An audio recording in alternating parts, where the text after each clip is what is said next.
प्रिय छात्र छात्राओं, शुभ स्नेह आशीष। मैं बीके सिंह, प्रिंसिपल नवजीवन इंटर कॉलेज पठरवा, जनपद कुशीनगर, आज आप सबको कक्षा 11th के छात्र छात्राओं के लिए गणित विषय के अंतर्गत प्रकरण अनुक्रम व श्रेणी, सीक्वेंस एंड सीरीज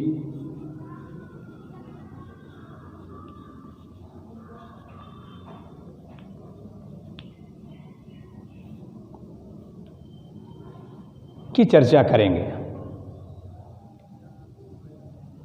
प्रिय बच्चों, जैसा कि आप जानते हैं, पूर्व की कक्षाओं में आपने अध्ययन भी किया होगा समांतर श्रेणी का।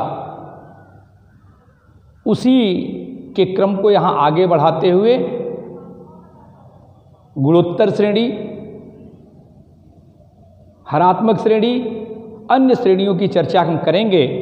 लेकिन उसके पहले हम थोड़ा सा आपसे चर्चा कर लेना चाहते हैं अनुक्रम के बारे में। अनुक्रम क्या है?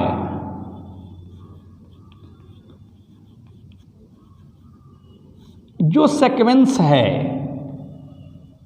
वैसे तो नाम से ही आप कंफर्म हैं कि क्रम के अनुसार जिन चीज़ों की बात आप करते हैं, यदि क्रम के अनुसार चलिए, जैसे पहले स्थान पर, दूसरे स्थान पर, तीसरे स्थान पर, चौथे स्थान पर, तो इन्हें हम क्रम कहते हैं। और इन्हीं को यदि पहले स्थान, दूसरे स्थान, तीसरे, चौथे, पांचवें, छठवें अप टू 1 चलते रहें, तो जितनी भी संख्याएं लिख सकते हैं, जितने भी हम पद लिख सकते हैं, उन्हें हम अनुक्रम के नाम से जानते हैं। उदाहरण देना चाहूँगा कि किसी भी संख्या को आप पार्ट में करिए। जैसे मान लीजिए कि मैं कहूं कि 30 वर्ष पूर्व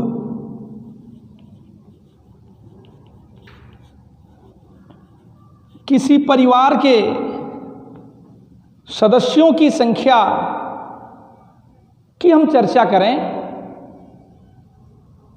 तो एक क्रम हम निर्धारित कर सकते हैं कि 30 वर्ष पूर्व में 1 वर्ष पूर्व की स्थिति क्या थी, 2 वर्ष पूर्व की स्थिति क्या थी, up to so on dash dash dash dash चलेंगे, तो इससे पता चलेगा कि एक ये अनुक्रम तैयार हो जाता है। और अनुक्रमों का यदि विशेष तौर पर कोई नियम हो, अनुक्रम से प्राप्त होने वाले पदों में यदि कोई विशेष प्रकार का नियम फॉलो किया जाता है, पालन किया जाता है, तो ऐसे अनुक्रम को हम श्रेणी कहते हैं। अर्थात विशेष प्रकार के अनुक्रम जो किसी नियम का पालन करते हैं,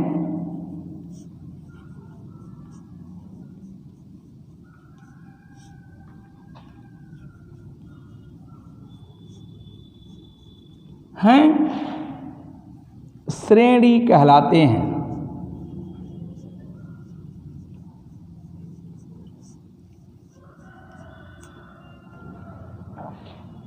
सीरीज कहते हैं। अब यदि आप किसी अनुक्रम के पदों को निर्धारित करने की बात करें, तो अनुक्रम के जो पद हैं, अनुक्रम के पद उसको हम निर्धारित करते हैं A1, फिर कहते हैं A2, A3, A4 ऐसे डैश डैश डैश। इससे पता चलता है कि A1 अर्थात प्रथम अनुक्रम के प्रथम पद को निर्धारित करता है, अर्थात ये पहला पद है।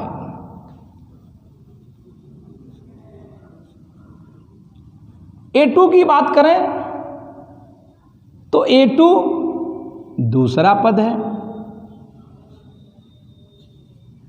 A3 तीसरा पद है, A4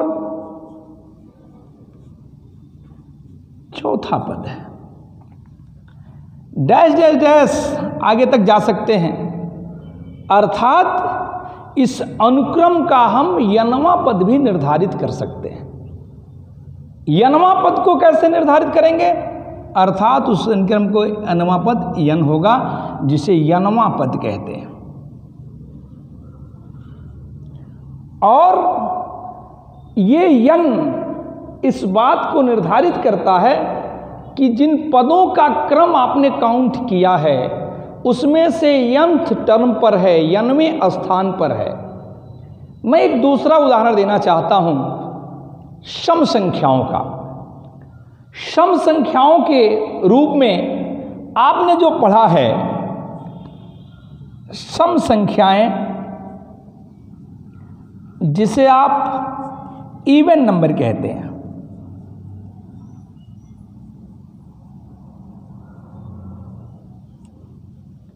जो सम संख्या इवन नंबर हैं, आप जानते हैं वे संख्याएं जो 2 से पूर्णतः विभाजित हो जाती हैं उन्हें हम सम संख्याएं कहते हैं, इवन नंबर कहते हैं। और उन संख्याओं को आप लिखते कैसे हैं?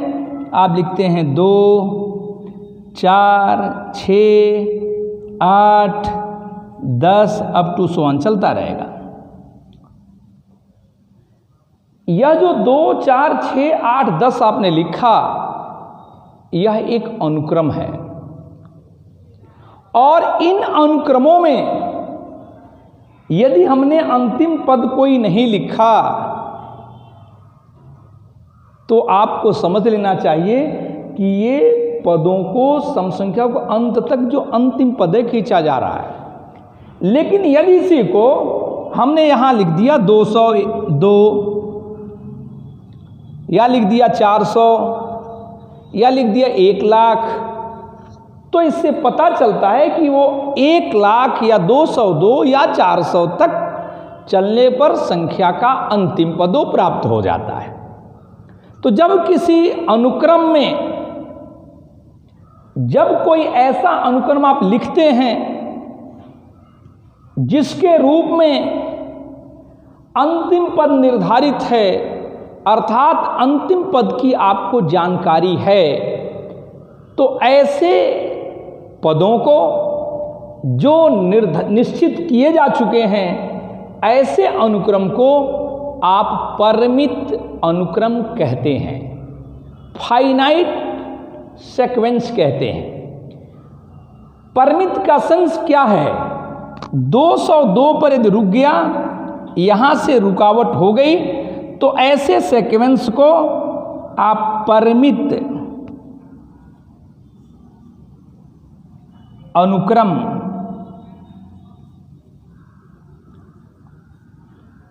या फाइनाइट सीक्वेंस, फाइनाइट सीक्वेंस कहते हैं। आपको इस बात पर भी सोचना होगा कि ये परिमित क्यों है, क्योंकि इसे हमने निर्धारित किया है, क्योंकि इसका अंतिम पद हमने लिखा है।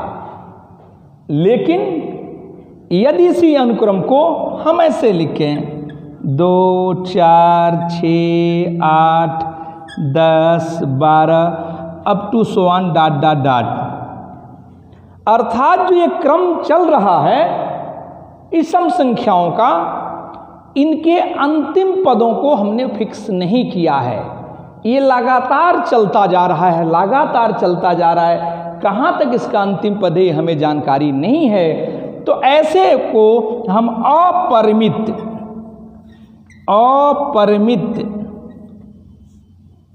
या इनफाइनाइट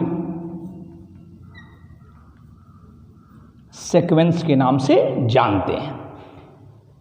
यदि आप फाइनाइट और इनफाइनाइट की बात किए तो इससे एक बात स्पष्ट हो चुकी है कि वह अनुक्रम जिनमें पदों की संख्या काउंटेबल हो, जिनमें पदों की संख्या को हम गिन सकते हो, जान सकते हो कि यह अनुक्रम यहाँ तक जाके रुक जाता है, उसे आप फाइनाइट सीक्वेंस अर्थात परिमित अनुक्रम कहते हैं। तथा ऐसे अनुक्रम जिनके लिख देने के बाद ये पता न हो हमें कि यह अनुक्रम कहाँ तक जाएगा, इसका अंतिम पद कौन सा होगा, तो उसे हम अपरिमित अर्थात इनफाइनाइट अनुक्रम के नाम से जानते हैं। अब रही बात किसी भी दिए जाने वाले अनुक्रम का यदि यंथ टर्म हम ज्ञात करें अर्थात यनवा पद कैसे लिखें। हमने जो उदाहरण दिया उसी से आपको जोड़ना चाहता हूं कि जो आपके विषम संख्याएं या सम संख्याओं के उदाहरण आप दिए गए हैं सम संख्याओं के, वैसे ही विषम संख्याओं को भी जानते होंगे, तो उसी से जोड़ना चाहता हूं कि वो कैसे हैं। जैसे आपने सम संख्याओं को जो लिखा था 2, 4, 6, 8, 10 अप टू सो ऑन, तो आप इसके यनवा पद को भी जान सकते हैं। और उसे कैसे लिखेंगे, जैसे इसे मैं लिखना हो तो मैं लिखूंगा A1 बराबर 2, A2 बराबर 4, A3 बराबर 6, A4 बराबर 8, अर्थात ये पहला पद है, दूसरा है, तीसरा है, चौथा है, अप टू सो ऑन चल रहा है। तो ऐसी परिस्थिति में यदि हम यनवा पद लिखें तो क्या लिखेंगे, यंत टर्म को क्या लिखेंगे, तो इस दिए जाने वाले पद में यदि इसकी चर्चा करें तो आपको देखने को मिलेगा कि जो an होगा वो 2 इंटू n के बराबर होगा या 2n के बराबर होगा। और अनुक्रम का जो यनवा पद है an इक्वल टू, जब हमने 2n लिखा है तो an इक्वल टू 2n के आधार पर अनुक्रम के सभी पदों को हम जान सकते हैं, अनुक्रम के सभी पदों को हम लिख सकते हैं। और वो अनुक्रम का जो पद होगा इस आधार पर आप लिखिए, जानिए। तो मैं कहना चाहता हूँ यदि A5 लिखना हो अर्थात पांचवा पद लिखना हो, यदि मुझे A4 लिखना हो, चौथा पद लिखना हो, यदि मुझे A10 लिखना हो, तो क्या कर सकते हैं। जैसा कि आप जानते हैं 2n इसका मतलब होता है 2 इंटू n, अर्थात यदि मैं लिखूं A5 तो 2 इंटू 5, 2 अर्थात 25 नहीं है, 2 इंटू 5 अर्थात A5 equal to 2 into 5, this will be 10, अर्थात इस दिए जाने वाले अनुक्रम का जो पांचवा पद होगा वह 10 होगा। और A4 equal to 2 into 4, 2 into 4 का मान कितना होगा 8, A10 2 इंटू 10 इक्वल टू 20 अर्थात 20 होगा।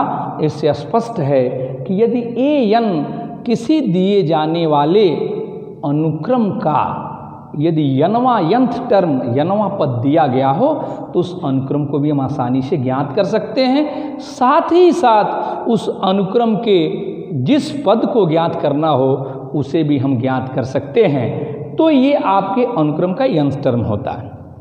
और मैंने पहले भी बताया कि यदि कोई ऐसा अनुक्रम जो किसी विशेष नियमों का पालन करता है, जो किसी विशेष नियम का पालन करे, उसे हम श्रेणी के नाम से जानते हैं, उसे हम श्रेणी के नाम से जानेंगे। ऐसी परिस्थिति में यदि श्रेणी का नाम हम जानना चाहते हैं तो वह समांतर श्रेणी की भी चर्चा करेंगे। लेकिन आज केवल हम आपसे बात करना चाहते हैं कि किसी भी श्रेणी का जो अनुक्रम है उस अनुक्रम का यंथ टर्म जो दिया गया हो उसके आधार पर उसके किस किस क्रम को ज्ञात कर सकते हैं, एक उदाहरण के माध्यम से मैं दे के अपनी बात समाप्त करना चाहूँगा। तो किसी भी दिए जाने वाले टर्म में, जैसे आप सपोज करिए मैं विषम संख्याओं की बात करूं, तो विषम संख्याओं को पढ़ने के रूप में आप पहले से जानते होंगे कि जो विषम संख्या है, आड नंबर जिसे कहते हैं, उसे अनुक्रम के रूप में लिखने पर विषम संख्याएं, जिसे आप आड नंबर कहते हैं, उनका जो अनुक्रम लिखा जाता है उसके हिसाब से यदि an अर्थात n टर्म लिखा जाए तो उसे 2n + 1 या 2n - 1 लिख सकते हैं। समस्या ये है कि यह कब इस्तेमाल करते हैं, यह कब इस्तेमाल करते हैं, इस पर विचार करने की आवश्यकता है। यह तब होगा जब n = 1, 2, 3, 4 up to so on, और यह तब होगा जब n = 0, 1, 2, 3, 4 up to so on, अर्थात दोनों ही बात एक समान है। n 2n + 1 जब हम लिखेंगे तो n का मान 0 से प्रारंभ होगा। It means n is element of w, या कह सकते हैं होल नंबर, अर्थात n पूर्ण संख्याओं का समुच्चय होगा। और जब यहाँ 2n - 1 लिखेंगे तो n प्राकृतिक संख्याओं का समुच्चय होगा। तो आप देख लिए दोनों ही टर्म में, यदि an में यहाँ पहला पद लिखें 0 रखिए तो 2 × 0 0 1 हो जाएगा। फिर आपने देखिए 1 रखिए, 2 × 2 1 3 हो जाएगा। फिर आप 3 रखिए, 5, 7, 9 ऐसे प्रश्न चलता रहेगा।